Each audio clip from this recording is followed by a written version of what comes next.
kasih Anda masih bergabung bersama kami dalam Berita Sulawesi Tengah. Bagi Anda yang baru bergabung, kami kembali sajikan 3 berita utama hari ini. Detasemen Khusus 88 Anti Teror Mabes Polri menangkap buronan kasus Poso di Sulawesi Tengah. Sebuah kapal nelayan berpenumpang 20 orang dilaporkan tenggelam di perairan Luwuk.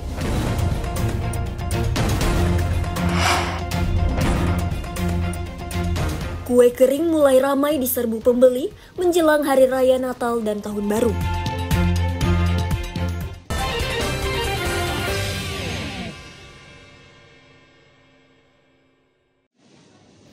Menjelang Hari Raya Natal dan Tahun Baru, toko kue kering mulai diserbu pembeli di Kota Palu.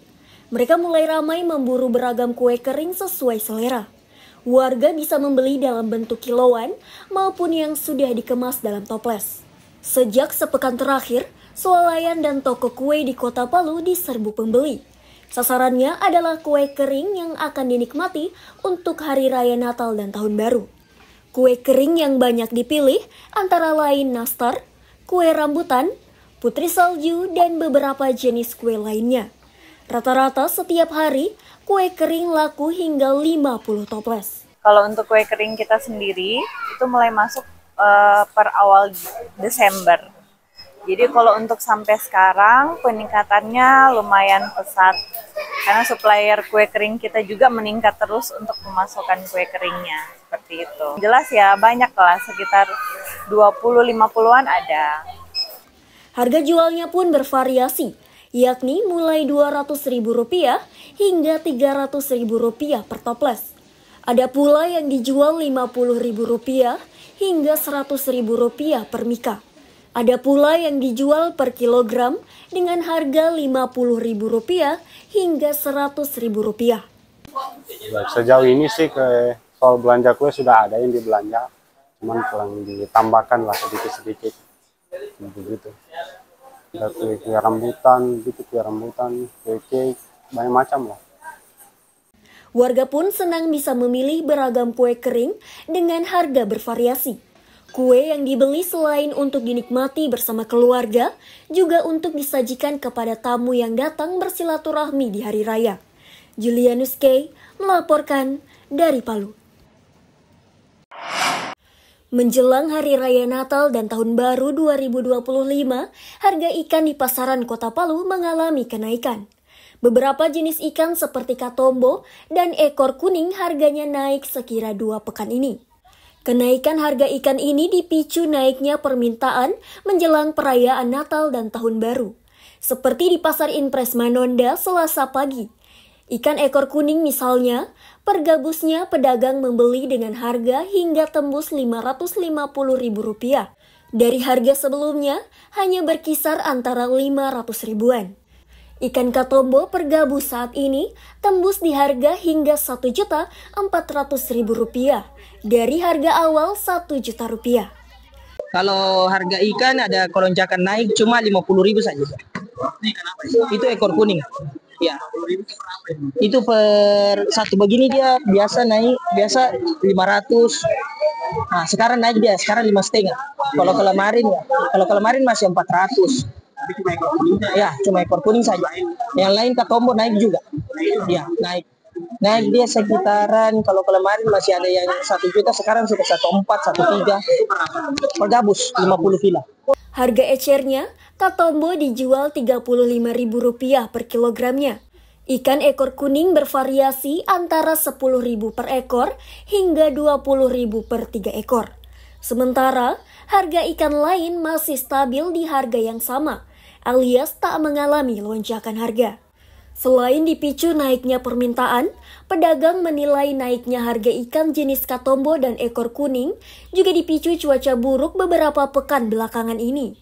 Ikan-ikan yang masuk di Kota Palu disuplai dari Donggala dan Parigi Motong. Syahrul Cahya melaporkan dari Palu.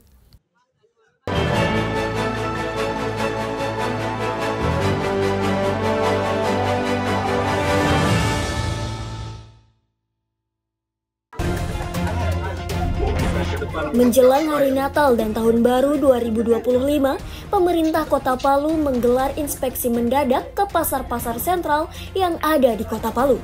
Sidak dilakukan untuk memantau kesiapan dan harga-harga bahan pokok yang dijual di pasaran.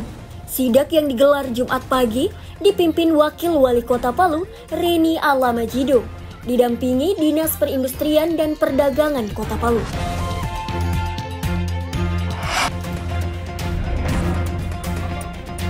Pihak Kejaksaan Negeri Buol memusnahkan barang bukti dari 19 perkara yang ditangani sejak April hingga November 2024. Sebanyak 105 item barang bukti yang dimusnahkan berasal dari 10 perkara tindak pidana umum dan 9 perkara tindak pidana narkotika.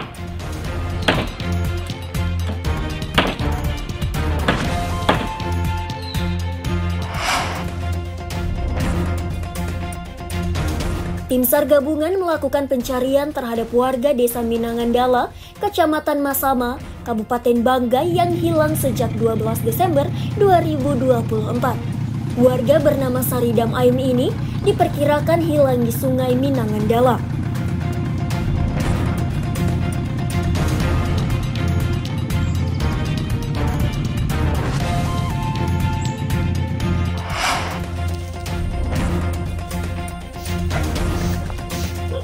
Untuk menjaga keamanan dan ketertiban di wilayah Kabupaten Poso pasca pemilihan kepala daerah serentak, Satuan Tugas 3 Preventif Madagoraya gencar melakukan razia. Sasarannya, kendaraan yang dicurigai membawa barang berbahaya, baik senjata api maupun bahan peledak.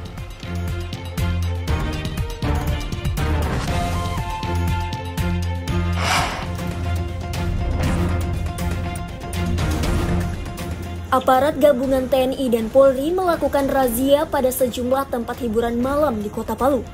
Sasaran razia selain mencegah peredaran narkoba, juga untuk memastikan tidak adanya pelanggaran oleh personil TNI dan Polri, sekaligus mencegah terjadinya keributan antar sesama aparat keamanan.